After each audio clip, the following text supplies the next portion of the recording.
Got it.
That's why. Okay.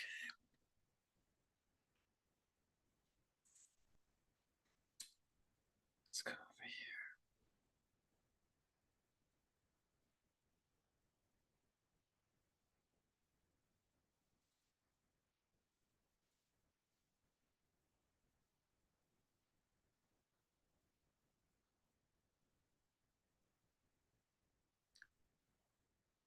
Oh my goodness.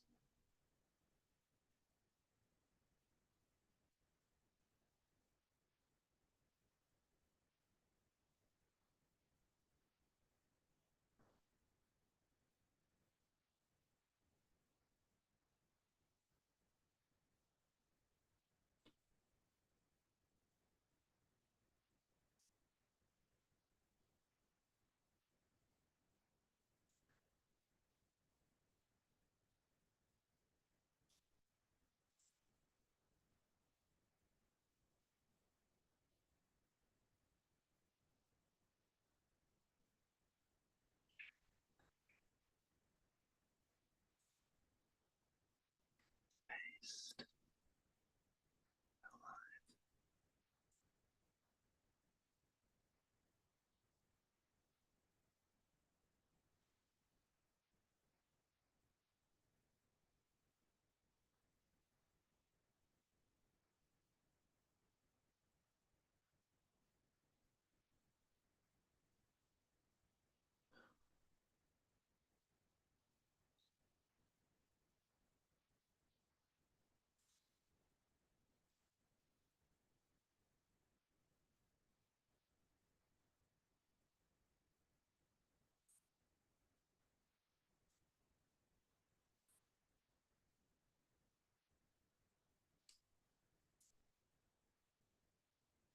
Well, this is puzzling. Let's see what's going on over here.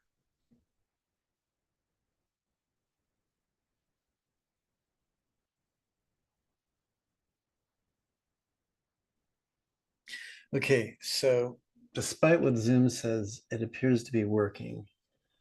So I'm going to move forward.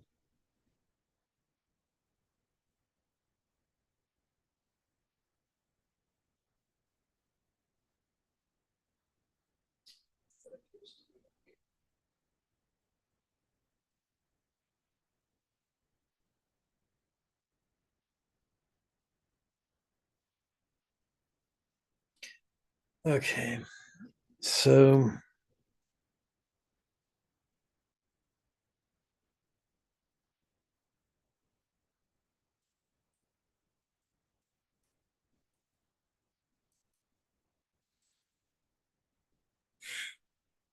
there is a screen sharing going on. So I will hit stop share. Good evening. This is basically what we call in technical jargon a clusterfuck. I apologize for that, guys. Sometimes when OBS updates, all rhyme and reason dive out the window. And for that, I apologize. But I'll do my best to pick up the shards of this evening's live stream and do my best to sally forward. So let's go to this evening's lesson. Let's start with this evening's lesson. To do that, I can go into, and this is, since I'm so used to OBS and I've forgotten a lot of the protocols for Zoom, bear with me. I'm gonna have to talk myself through it. I'm going to hit share screen and double share. And now I'm going over to the actual lesson. And here it is. Before our group meditation, let's explore the dark secret of Tibetan singing bowls.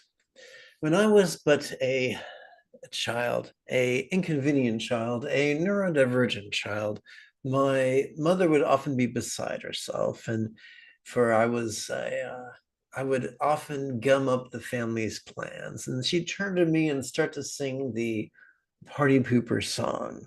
Every party has a pooper. That's why we invited you, party pooper. So I'm going to be the party pooper now when it comes to Tibetan singing bowls. And I have two problems with that. The first problem is pseudo-spiritual tchotchkes. When I first turned on to Hinduism and Buddhism, people were happy to send me catalogs full of pricey things to acquire. And in the movie Mars Attacks, Annette Bening lampoons the idea that our spirituality depends upon our accoutrement. She sat cross-legged upon the hood of our car, with a couple beautiful crystals, and she thought that was going to make her uber spiritual.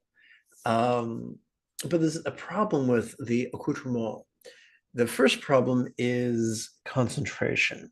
If we hold in our hands a beautiful, authentic Tibetan bowl and we gently massage the rim of the bowl with the mallet, well, of course it's going to emit a sound.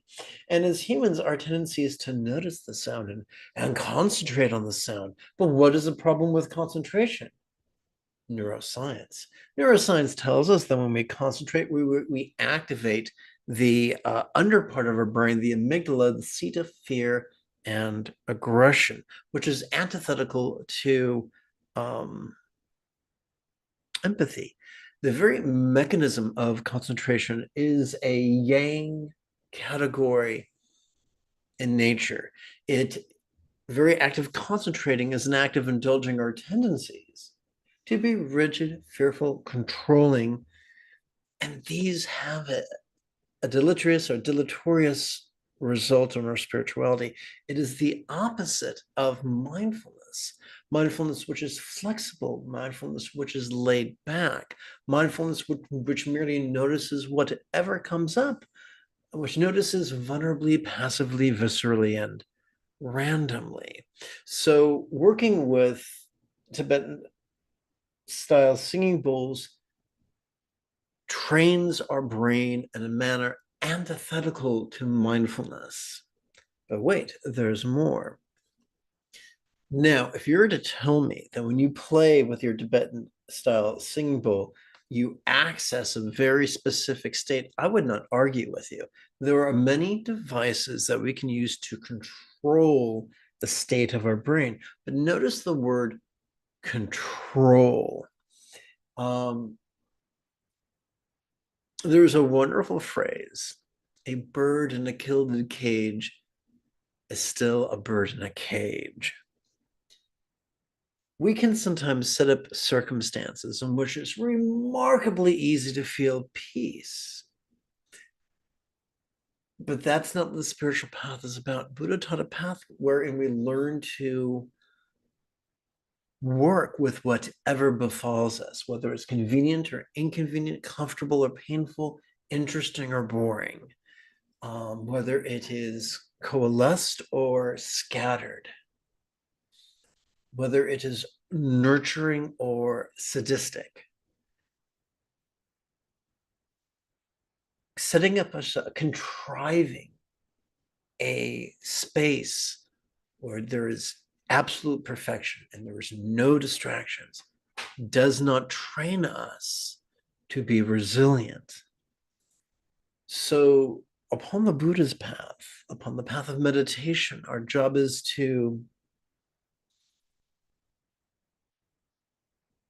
work with whatever comes up, whether that which comes up is external or internal or physical or mental or pleasurable or painful or interesting or boring or glorious or grotesque.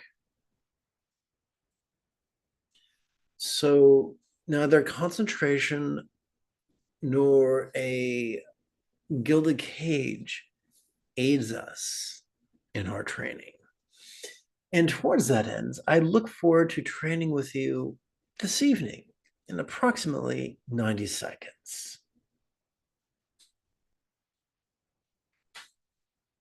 Let's see, I have to hopefully reach for the right button. Here we go.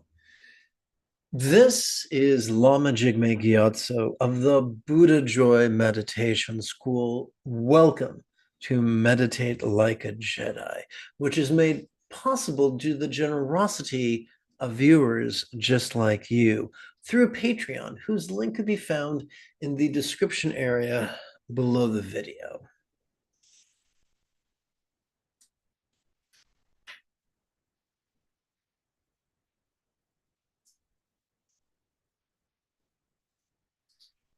If you love Star Wars and you wish to meditate as profoundly as Qui-Gon Jinn on Naboo, be sure to subscribe and ring that notification bell.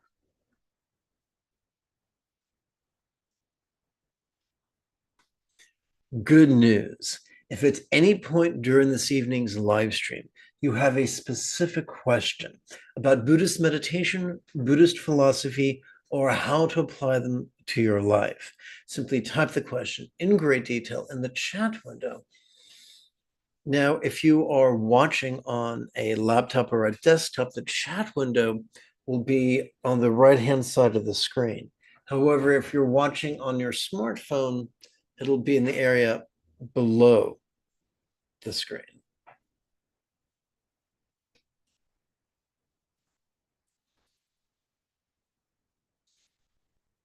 Well, at this point, I think it would be lovely if together as a team we chanted the Tuesday evening excerpt from Gaurav Dorje's Spaciousness of Vajrasattva. Together.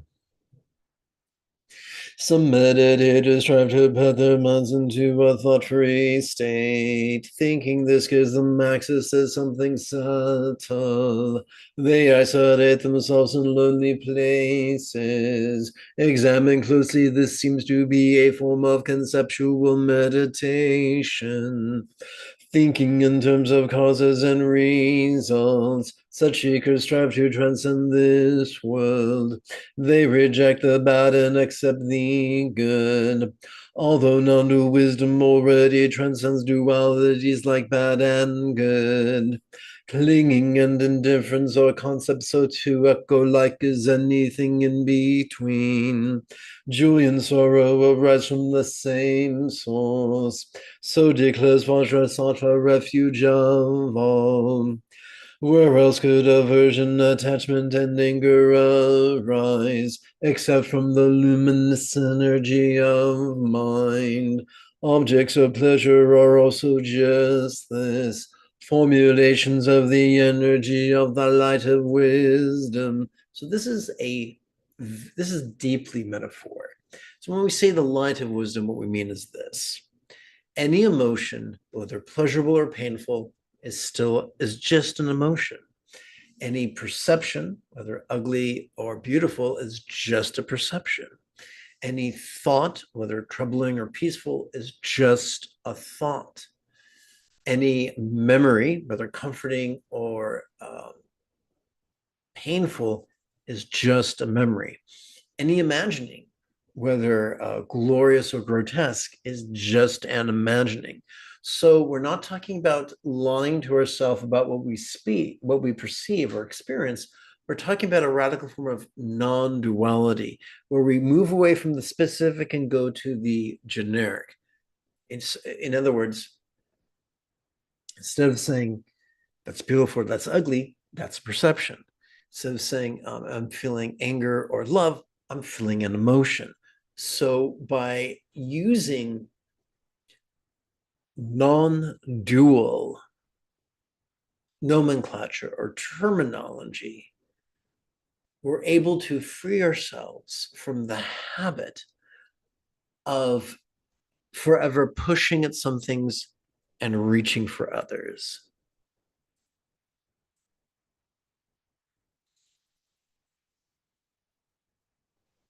So let's turn our attention now to this evening's practice text.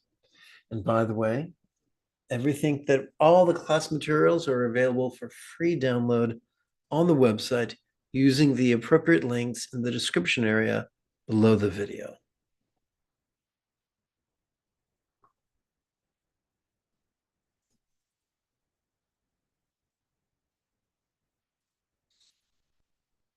Together as a team, let us perform concise recitations of bodhicitta and refuge to better access and train the neural pathways responsible for empathy and enthusiasm.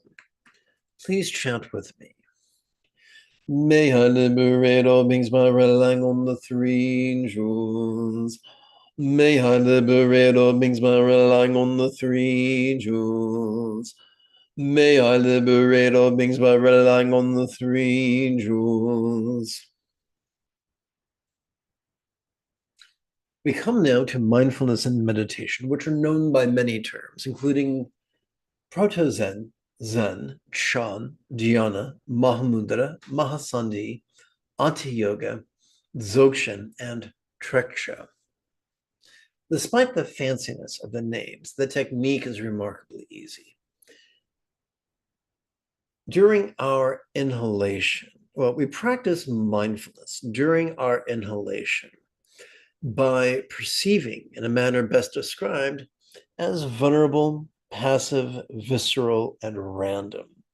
Therefore, during each inhalation, we silently and mentally recite the demonstrative pronoun this.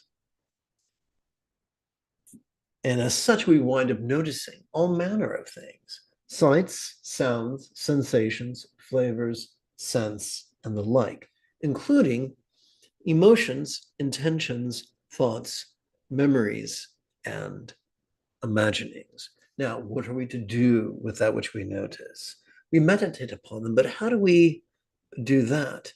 During each exhalation, we are already wired, thanks to our parasympathetic nervous system, to physically relax, I should say, to mentally release as we physically relax. We're already wired to do this relaxation. We're already wired to practice this release. We do not need to force it. Therefore, you might intelligently ask, if we do not need to force mindfulness due to our sympathetic nervous system, and we do not need to force meditation due to our parasympathetic nervous system, then why do we sit in meditation? Many, many, many, many, many thousands of years have elapsed since the autonomic nervous system of our spinal cord evolved. Since then, like a fruiting mushroom, the 3-pound squishy supercomputer between our ears has evolved.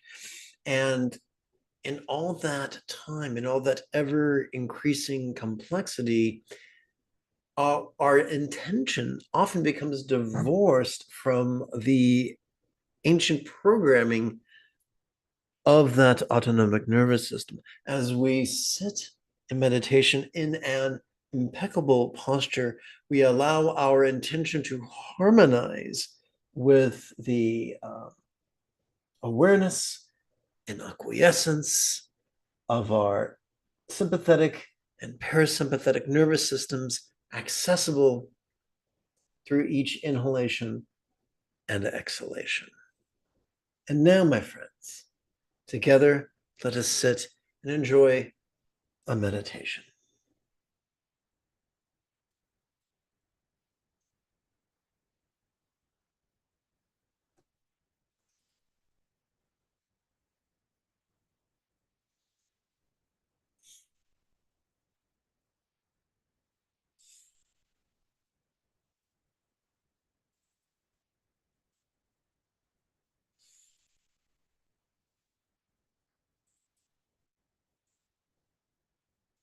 As we breathe in, as our lungs swell, we can silently and mentally recite this. As we exhale, we can silently and mentally recite relaxing.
Let us seal this evening's meditation with two concise chants. May all beings practice of kind communication, conduct, and calmness flow spontaneous and uncontrived. May everyone be free from misery. May everyone be happy. May no one be separated from the happiness. May everyone have balance from the tyranny of hating, craving, and clinging, freed.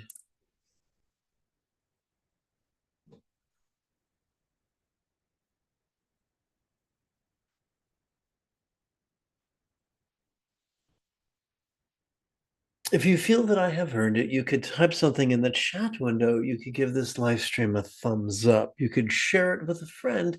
You could even help support this channel on Patreon simply by clicking the appropriate link in the description area below the video. In approximately